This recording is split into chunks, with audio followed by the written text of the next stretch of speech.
घर पर एक बड़ी सी एलईडी लगाई है ताकि सब दोस्त मिलकर मैच देखेंगे। बाबर आजम इंशाल्लाह इस मैच में सेंचुरी करेंगे।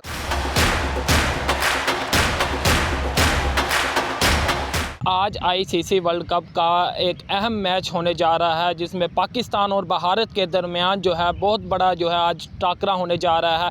इसी हवाले से हमारे साथ बात करने के लिए सादकाबाद के नन्हे शायकीन क्रिकेट हमारे साथ मौजूद है। हम इनसे जानते हैं। जी बताइएगा, आज पाकिस्तान और भारत के दरमियान एक बहुत बड़ा टाकरा होने जा रहा है, इस हवाले से आप क्या कहना चाहेंगे? इंशाल्लाह सबसे पहले पाकिस्तान इंशाल्लाह विन करेगा और हम सब दोस्तों ने एक प्रोग्राम भी बनाया है। घर पर एक बड़ी सी एलईडी लगाई है ताकि सब दोस्त मिलकर मैच देखेंगे और अच्छे अच्छे पकवान भी बनाएंगे, सब इंजॉय करेंगे। और सबसे पहले तो हमारी उम्मीद है बाबर आजम पर है, इंशाल्लाह वो ज़रूर सेंचुरी करेंगे। जी आप क्या कहना चाहेंगे? जी आज पाक भारत का टाकरा है, हम बहुत इंजॉय करेंगे और हम पुरजोश हैं। हम इस मैच के लिए आज इंशाल्लाह बाबर आजम इंशाल्लाह इस मैच में सेंचुरी करेंगे और शाहीन शाह अफरीदी इनके मेन प्लेयर इंशाल्लाह शुरू में ही आउट कर देंगे। बिल्कुल नन्हे शायकीन क्रिकेट जो है आज पुरजोश नज़र आ रहे हैं। इनका यही कहना है कि आज जो है हमने घरों में एक बड़ी एलईडी लगाई है, उस पर हम जो है मैच भी देखेंगे और मुख्तलिफ़ किस्म के हमने घर में खाने भी पकवाए, वो भी इंजॉय करेंगे और पाकिस्तान इंशाल्लाह ज़रूर विन करेगा। जी।